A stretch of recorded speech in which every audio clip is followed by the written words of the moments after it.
এখন আমি শোনাবো বিন্দুর ছেলে গল্পের তৃতীয় পর্বটি। এক মায়ের দুই ছেলে জননীকে আশ্রয় করিয়া যেমন করিয়া বাইরিয়া উঠিতে থাকে, এই দুটি মাতা তেমনি একটি মাত্র সন্তানকে আশ্রয় করিয়া আরো 6 বৎসর কাটিয়া দিলেন। অমূল্য এখন বড় হইয়াছে। সে এন্ট্রান্স স্কুলের 2য় শ্রেণীতে পড়ে। ঘরে মাস্টার নিযুক্ত আছেন। তিনি সকালবেলা পড়াইয়া যাইবার পর অমূল্য খেলা করিতে বাহির হইয়াছিল। আজ রবিবার, স্কুল ছিল না। অন্নপূর্ণা ঘরে ঢুকিয়া বলিলেন, ছোট বউ, কি করি বলো তো?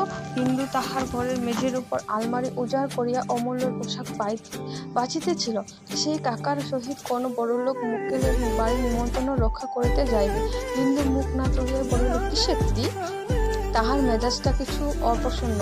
অন্নপূর্ণ রকমারি পোশাকের বাহার দেখিয়া অবাক হইয়া গিয়াছিলেন, তাই তাহার মুখের ভাবটা লক্ষ্য করিলেন না। কিছুক্ষণ নিঃশব্দে চাহিয়া থাকিয়া জিজ্ঞাসা করিলেন, এই কি সমস্তই অমূল্যর পোশাক নাকি? বিন্দু বলিল, হ্যাঁ। অন্নপূর্ণা বলিলেন, কত টাকায় না তুই অপব্যয় করছিস? এর একটা দামে গরিবের ছেলের সারা বছরের কাপড় চোপড় হতে পারে। বিন্দু বিরক্ত হইল, কিন্তু সহজভাবে বলিল, তা পারে, কিন্তু গরিবের বড় লোকের একটু তফাৎ থাকে, সেজন্য দুঃখ করে কি হবে দিদি? অন্নপূর্ণা বলিলেন, তা হোক বড়লোক, কিন্তু তোর সব কাজের একটু বাড়াবাড়ি আছে। বিন্দু মুখ তুলিয়া বলিল, কি বলতে এসেছো তাই বলো না দিদি, এখন আমার সময় নেই। তোমার সময় আর কখন থাকে ছোট বউ? বলিয়া তিনি রাগ করিয়া চলিয়া গেলেন। ভৈরব অমূল্যকে ডাকিয়া আনিতে গিয়াছিল। সে ঘণ্টা খানেক পরে খুঁজিয়া আনিল। বিন্দু জিজ্ঞাসা করিল, কোথায় ছিলি এতক্ষণ? অমূল্য চুপ করিয়া রহিল। ভৈরব বলিল, ও পাড়ায় চাষাদের ছেলেদের সঙ্গে ডাংগুলি খেলছিল। এই খেলাটায় বিন্দুর বড় ভয় ছিল, তাই নিষেধ করিয়া দিয়াছিল। বলিল, ডাংগুলি খেলতে তোকে মানা করেছি না? অমূল্য ভয়ে নির্বন্ন হইয়া বলিল, আমি দাঁড়িয়েছিলাম, তারা জোর করে তোমাকে? আচ্ছা, এখন যাচ্ছ, যাও, তারপর হবে, বলিয়া তাহাকে পোশাক পরাইতে লাগিল। মাস 2 পূর্বে অমূল্যর পৈতা হইয়াছিল। সে ন্যাড়া মাথার জরির টুপি পরিতে ভয়ঙ্কর আপত্তি করিল, কিন্তু বিন্দু ছাড়িবার লোক নয়। সে জোর করিয়া পরাইয়া দিল। অমূল্য ন্যাড়া মাথার জরির টুপি পরিয়া দাঁড়াইয়া কাঁদিতে লাগিল। মাধব ঘরে ঢুকিতে ঢুকিতে বলেন, আর ওর কত দেরি হবে গো? পরক্ষণে অমূল্যর দিকে দৃষ্টি পড়িলে হাসিয়া উঠিয়া বলিলেন, বাহ, এই যে মথুরার কৃষ্ণচন্দ্র রাজা হয়েছেন।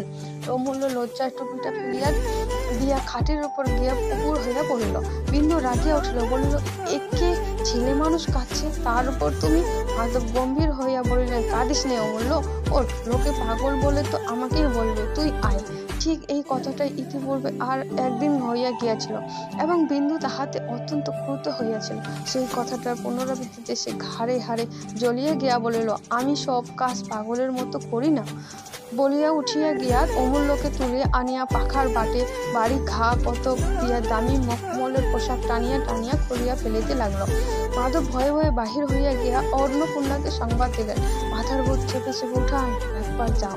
অন্নপূর্ণা ঘরে ঢুকিয়া দেখলেন বিন্দু সমস্ত পোশাক খুলিয়া লইয়া একটা সাধারণ বস্ত্র পরাইয়া দিতেছে। অমূল্য ভয়ে বিবর্ণ হইয়া দাঁড়াইয়া আছে। অন্নপূর্ণা বলিলেন, ব্যস্ত হয়েছিল ছোট বউ, খুললি কেন? বিন্দু অমূল্যকে ছাড়িয়া দিয়া হঠাৎ গলায় আঁচল দিয়া হাত জোর করিয়া বলিল, তোমাদের পায়ে পড়ি বড় গিন্নি, সামনে থেকে একটু যাও, তোমাদের 5 জনের মধ্যস্থা জ্বালায় এর প্রাণ মার খেয়ে যাবে।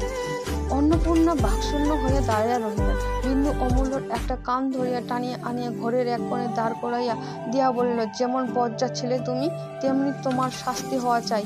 সমস্ত দিন ঘরে বন্ধ থাক, দিদি বাইরে এসো, আমি দোর বন্ধ করব, বলিয়া বাহিরে আসিয়া শিকল তুলিয়া দিল। বেলা তখন প্রায় 1টা বাজে।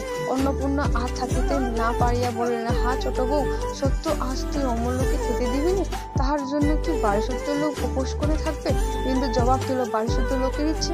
অন্নপূর্ণা বলিলেন, এ তোর কি রকম কথা ছোট বউ? বাড়ির মধ্যে ওই একটি ছেলে, সে উপোস করে থাকলে তোর আমার কথা ছেড়ে দে, দাসী চাকরির বা মুখে ভাত তোলে কি করে বল দেখি? বিন্দু জিদ করিয়া বলিল, আমি জানি না।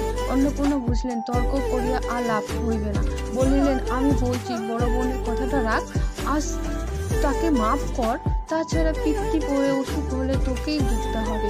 বেলার দিকে চাহিয়া বিন্দু নিজের নরম হইয়া আসিয়াছিল। কদমকে ডাকিয়া বলিল, যা নিয়ে আয় তাকে, কিন্তু তোমাদেরও বলে রাখছি দিদি, ভবিষ্যতে আমার কথা কইলে ভালো হবে না। গোলযোগটা এইখানে সেদিনের মতো থামিয়া গেল। ছোট ভাইয়ের ওকালতিতে প্রসার হইয়ার পর হইতে যাদব চাকরি ছাড়িয়া দিয়া নিজেদের বিষয় আশয় দেখিতেছিলেন। ছোট বধূর দরুন হাতে যে 10,000 টাকা ছিল তাহাও সুদে খাটাইয়া প্রায় দ্বিগুণ করিয়াছিলেন। সেই টাকার কিম দশক লইয়া এবং মাধবীর উপার্জনের উপর নির্ভর করিয়া তিনি গত বৎসর হইতে প্রায় কোয়াটাক পথ দূরে একখানি বড় রকমের বাড়ি ভাদিয়াছিলেন। দিন 10 হইল তাহা সম্পূর্ণ হইয়াছিল। কথা ছিল দুর্গাপূজার পরে ভালো দিন দেখিয়া সকলেই কতথায় উঠিয়া যাইবেন। তাই একদিন যাদব আহারে বসিয়া ছোট বউকে উদ্দেশ্য করিয়া বলিলেন, তোমার বাড়ি তো তৈরি হলো মা, এখন একদিন গিয়ে দেখে এসো আর কিছু বাকি রয়ে গেল কিনা। বিন্দুর একটা অভ্যাস ছিল, সে সহস্র কাজ ফেলিয়া রাখিয়া ভাসুরের খাবার সময় দরজার আড়ালে বসিয়া থাকিত। ভাসুরকে সে দেবতার মতোই ভক্তি করিত, সকলেই করিত। বলিল, আর কিছু বাকি নেই। যাদব হাসিয়া বলিলেন, না দেখে রায় দিলে মা? আচ্ছা, ভালো কথা। তবে আরো একটি কথা আছে।